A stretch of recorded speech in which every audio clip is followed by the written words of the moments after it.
நம்ம வாழ்க்கையில் மின்மினி பூச்சிகளை பார்த்துருப்போம், இல்லை பார்க்கவாது ஆசைப்பட்டிருப்போம். இந்த மின்மினி பூச்சிகள் எப்படி ஒளிருது, எதுக்காக ஒளிருது, இதனுடைய வாழ்வியல் தான் என்ன? அது மட்டும் இல்லாமல் மிக சிறந்த வேட்டையாடிகள் இவர்கள். அது மட்டும் இல்லாமல் மிக கொடூரமான வேட்டையாடிகளும் இவர்கள் தான். இவர்களோட முழு வாழ்வியலையும் பார்த்துடலாம்.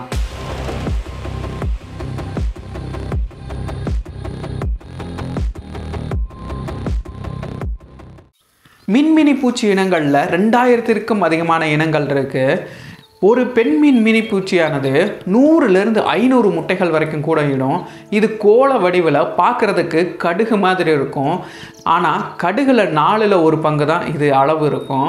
மின்மினி பூச்சிகளில் ஒரு சில இனங்களில் மட்டும் இந்த முட்டைகளே மிளிரக்கூடிய தன்மையில் இருக்கும். அதாவது கொஞ்சம் மங்களா ஆனால் ஒளிரக்கூடிய தன்மையில் இருக்குது. இந்த முட்டைகளானது 3 வாரத்திலிருந்து 4 வாரத்துக்குள்ளே அதிலிருந்து லார்வாக்கள் வெளிவர ஆரம்பிக்கும். ஒரு மின்மினி பூச்சியின் 90% வாழ்நாள் இந்த லார்வா நிலை தான். இந்த லார்வா நிலையில் இது மிகச்சிறந்த வேட்டையாடிகளாக இருக்குது. பெரும்பாலும் இரவு நேரங்களில் தான் வேட்டையாடுது. அதுவும் நத்தைகள், புழுக்கள், இந்த மாதிரி மெல்லிய உடலுடைய உயிரினங்களை தான் வேட்டையாடுது. இது வேட்டையாடுறதுமேவும் ஒரு நத்தையை பார்த்துருச்சு அப்படின்னா அந்த நத்தையை கடித்து முதல்ல ஒரு திரவத்தை அந்த நத்தைக்குள்ளே செலுத்தும். இந்த திரவம் ரொம்பவே நச்சுத்தன்மையுடையது. முதல்ல அந்த நத்தையை இது செயலிழக்க செஞ்சிடும். அது மட்டும் இல்லாமல் நத்தைக்குள்ளே இருக்கிற உடல் பாகங்கள் எல்லாத்தையுமேவும் இந்த நச்சுப்பொருள் கூழ்ம நிலைக்கு மாற்றிடும்.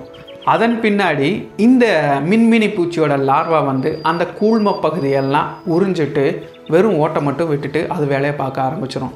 ஒரு நாளைக்கு 1 அல்லது 2 நத்தைகளையோ புழுக்களையோ இது வேட்டையாடுது. இது நத்தைகளை வேட்டையாடுறதுனால மனிதர்களுக்கு கொஞ்சம் நன்மை ஏற்படுது. விளைநிலங்களில் இருக்கிற தாவரங்களை இந்த நத்தைகளும் புழுக்களும் சாப்பிடும். அது மட்டும் இல்லாமல் இந்த நத்தைகள் போகும்போது அதனுடைய பின்பகுதியில் ஃபுல்லாக ஒரு சலைவா மாதிரி வெளிப்பட்டுக்கிட்டே இருக்கும். இந்த திரவமானது அந்த தாவரத்திற்கு ஒரு நோய் தொற்றை கூட ஏற்படுத்தக்கூடும். இந்த மாதிரி நத்தைகள்னால விவசாயத்திற்கு சின்ன தீங்கு இருக்குது. அந்த தீங்கை சரி செய்கிறதுக்கு இந்த மின்மினி பூச்சிகள் ஓரளவு பங்காற்றுது. ஒரு சில மின்மினி பூச்சி இனங்களில் இந்த லார்வாக்களையும் மிளிரக்கூடிய தன்மையில் இருக்கும். இது ஏன் மிளிரக்கூடிய தன்மையில் இருக்குன்னா, மற்ற எதிரிகள் கிட்ட இருந்து நான் ஒரு நச்சு மிகுந்தவன், என்னை கிட்ட வராத, எங்கே தொடாத அப்படின்றத எச்சரிக்கக்கூடிய வகையில் அது மினுமினுப்பை வெளிப்படுத்துது. சில மாதங்கள்லேருந்து 1.5 வருஷம் வரைக்குமேவும் இது லார்வா நிலையில் இருக்குது. தன்னால் முடிஞ்ச அளவுக்கு நிறைய சாப்பிட்டு சக்திகளை சேமித்து வச்சு கடைசியாக ஒரு மரப்பொந்துகளுக்கு நடுவுலையோ இல்லை மரப்பட்டைகளுக்கு நடுவுலையோ இல்லை இலைகளுக்கு அடியிலையோ இந்த மாதிரி ஒரு பாதுகாப்பான இடம் தேடி பியூப்பா அப்படின்ற ஒரு நிலையை அடைய ஆரம்பிக்கும்.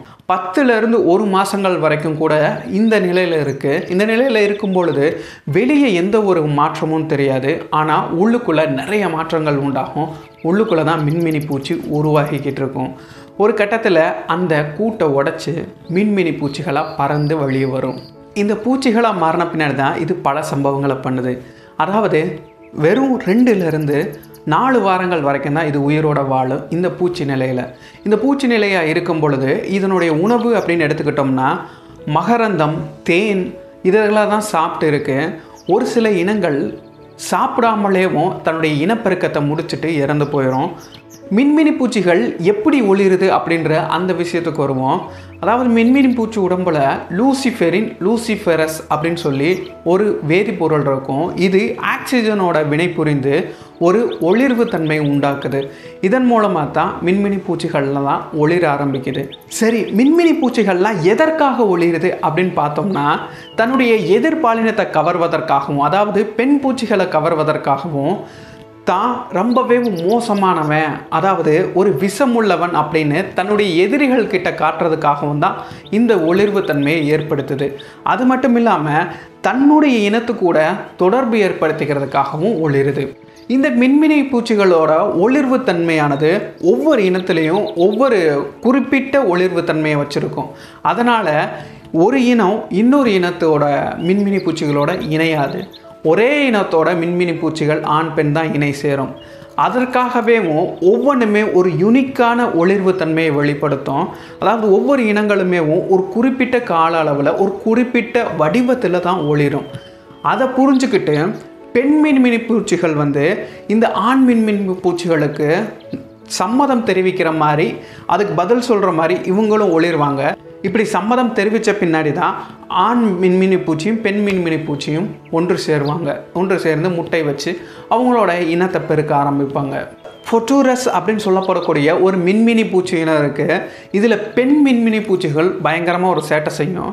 அதாவது வேறு இனத்தில் இருக்கக்கூடிய மின்மினி பூச்சிகளோட ஆண்களை இது கவர ஆரம்பிக்கும். அதுவும் எப்படின்னா, வேறு இனத்தில் இருக்கிற பெண் பூச்சிகள் எப்படி மிளிருது அப்படின்னு பார்த்துக்கிட்டு அதே மாதிரி இது அந்த பெண் பூச்சிகள் மாதிரியேவும் இதுவும் ஒளிர ஆரம்பிக்கும்.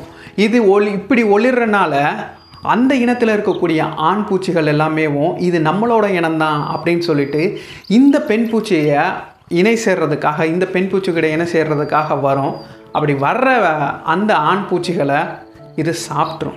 இந்த பெண் மின்மினி பூச்சிகள் ஏன் வேறு இனத்தில் இருக்கக்கூடிய ஆண் பூச்சிகளை சாப்பிடுது அப்படின்னா, குறிப்பாக ஃபொட்டூனஸ் அப்படின்னு சொல்லப்படக்கூடிய ஆண் மின்மினி பூச்சிகளை தான் அப்படி கவர்ந்து இழுத்து இது சாப்பிடும். இந்த ஆண் மின்மினி பூச்சிகள் கிட்ட ஒரு சிறப்பான தன்மை இருக்குது. அதாவது இதனுடைய உடம்புல ஒரு நச்சுத்தன்மை இருக்குது. இது இயற்கையாகவே இந்த நச்சுப்பொருள் இந்த ஆண் மின்மினி பூச்சிகளுக்கு வந்திருக்கும், இந்த இனத்தில் மட்டும். இந்த நச்சுப்பொருள் இருக்கிறனால இந்த இனத்துக்கு வந்து ஒரு பாதுகாப்பு இருக்குது. அதாவது வேறு எந்த ஒரு எதிரியாவது, பறவைகளோ இல்லை வேறு சிலந்திகளோ, இந்த மாதிரி வேறு எதிரிகள் வந்து இதை கடிக்கும் பொழுது ஒரு கசப்புத்தன்மையை வெளிப்படுத்தும் இந்த நச்சுப்பொருள். அதனால் இப்போ பறவை விழுங்குச்சு அப்படின்னா உடனே அதை கக்கி விட்டு போயிடும். அதன் பின்னாடி இது தப்பிச்சு உயிர் வாழ முடியும். இந்த ஒரு காரணத்துக்காகத்தான் இந்த பெண் பூச்சிகள் அந்த ஆண் பூச்சிகளோட உடம்பை ஃபுல்லாக சாப்பிட்றனால இந்த விஷத்தன்மை வந்து இந்த பெண் பூச்சிகளுக்கு வந்துடும். இந்த பெண் பூச்சிகளுக்கு இந்த விஷத்தன்மை வந்த பின்னாடி இதுவுமேவும் எதிரிகள் கிட்ட இருந்து எளிமையாக தப்பிக்க ஆரம்பிக்கும். ஏன்னா ஏதாவது ஒரு காயம் ஏற்பட்டுச்சு அப்படின்னா அதன் வழியாக அந்த விஷத்தன்மை வெளிப்படும். அதை சுவைக்கிறனால எதிரிகள் வந்து அதை கக்கி விட்டு போயிடுவாங்க. இந்த ஒரு தன்மையை தனக்கு மட்டும் இல்லாமல் தான் முட்டைகள் இடும் பொழுது அந்த ஒவ்வொரு முட்டைகளுக்குமே இந்த விஷத்தன்மையை பரப்புது. இதன் மூலமாக தன்னுடைய இனத்தின் உயிர் வாழும் நிலைத்தன்மையை இது ரொம்பவே அதிகப்படுத்துது. மின்மினி பூச்சிகள் அழிவின் விளிம்பில் இல்லைனாலும் அழிஞ்சிட்டு வரக்கூடிய ஒரு உயிரினங்களில் இருக்குது.